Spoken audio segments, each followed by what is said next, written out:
time I review Mission Impossible Ghost Protocol, the fourth in the very highly successful action series starring Tom Cruise, Paula Patton, Simon Pegg, and Jeremy Renner, one of my favorite actors. It is the first in the series directed by Brad Bird, and this is actually Brad Bird's first live-action movie that he's ever directed. And if you don't know who Brad Bird is, he directed classics like The Incredibles and the childhood nostalgic favorite, The Iron Giant. I have never seen any of the Mission Impossibles before. I've seen parts of the first one on TV, and I remember not really digging it that much, so I didn't really know what to expect, and half of the reason I went was for The Dark Knight Rises prologue. So I went to go see it in IMAX, and it turned out to be one of the most fun times I've had at the movie this year. Tom Cruise, Ethan Hunt, and his team who get blamed for this bombing at the Kremlin, which I guess is like the Russia's like main landmark, I guess. I don't know what it is, but apparently it's a big-ass building and it's really famous. And they get blamed for a bombing there, so they pretty much have to disappear. They have no help from their agency. So it's basically about clearing their name and preventing nuclear war between Russia and the US. When you go into a Mission Impossible film, you never really go in for a story. You just go in for Tom Cruise and his stunts and the action. And by God, this movie delivers on the action. And Brad Bird, I have to say, is one of the best action directors I've seen in a long time, because he's not one of those guys where every single action movie nowadays, it seems like they film it too close or they use the shaky camera too much and you can't see what's going on.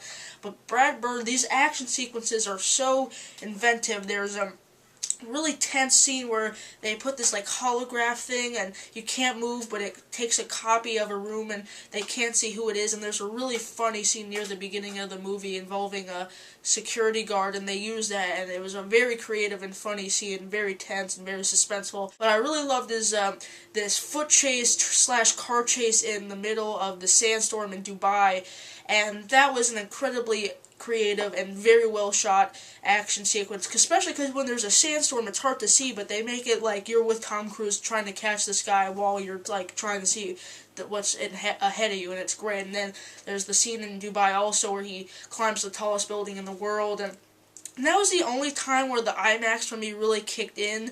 Like, when he was up there, I was like, okay, that's pretty high, it's pretty cool. But I don't think it was the IMAX's fault. I think it's because I had to sit in, like, the second row because my theater was sold out, so I was kind of, like, right there having to stare up at everything. I'm surprised I didn't break my neck through the movie because I was going like this the whole time. The action and directing by Brad Bird is, like, holy crap good. And, the acting by everybody is solid. Tom Cruise, you know, he is fine. He carries the movie. He's very serious, but he's very good in the action sequences. He's actually pretty believable. And Simon Pegg, he's really good. He's like the hacker named, forgot his name. I don't remember his name, but he was the kind of comic relief, and he had a couple funny moments. But this is a character that could have been annoying very easily, kind of like an Eddie Murphy, like Tower Heist type of character, but he plays it very well, and he's a lot more likable than most people that would play this role, and I really dug him in the movie. And Jeremy Renner's really good.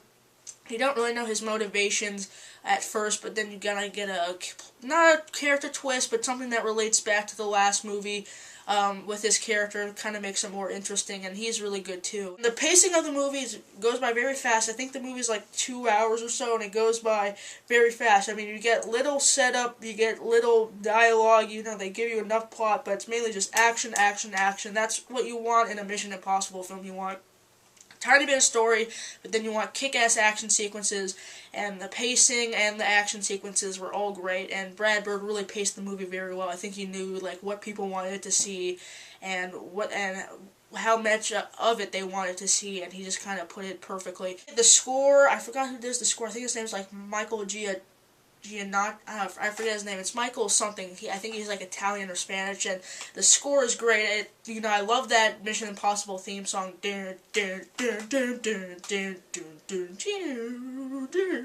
He kind of mixes the theme song from the TV show and his own stuff really great. I really love the opening credits. I love hearing that theme song. It always gets me pumped up, and it's always stuck in my head for like the next couple hours after I see the movie. I also really like the IMAX sound. Like, whenever someone gets punched or kicked or wherever they fall, they really, you feel it in the theater. Like, the sound's like pow, pow, pow. It's like a Jackie Chan movie, and it's really great. You feel like you're in there getting beat up by Tom Cruise. It's great. The only problems I had with the movie, in fact, was that it's about 10 minutes too long. I was kind of getting tired near the end. I kind of was burnt out by all the action, even though it was great. And they could have cut it down a little bit, and I thought the last action sequence, wasn't as great as the others. But that was kind of a small complaint. And then another kind of nitpick I had was that the villain was he wasn't really interesting, and he didn't really know his motivations really, and he was kind of forgettable, and you almost forgot who the villain was at points, because there's another side story with this other villain who's not really a villain. It's kind of confusing. So the villain wasn't clear, and he was kind of forgettable, but that's also just kind of a minor thing. Mission Impossible Ghost Protocol, I would say, is the best in the series, judging because I haven't seen any of the other ones, but from what I've heard, a lot of people think it's the best in the series, and it's my favorite one that I've seen out of the 20 minutes I've seen from the first one. So I guess that's not really saying much, but overall, it's definitely one of the most fun times I've had at the movies. It was great watching this with The Dark Knight Rises. I would say, if you can get good seats right in the middle, definitely see it in IMAX. And if you're a fan of the Mission Impossible franchise, this is a must-see. It's really one of the most fun times I've had at the movies. It's great action movie. Brad Bird directs it to perfection.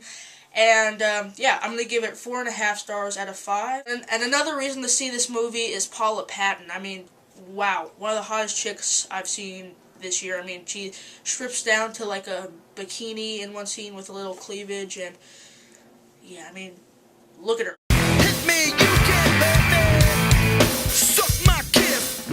Kiss me, people, hurt me.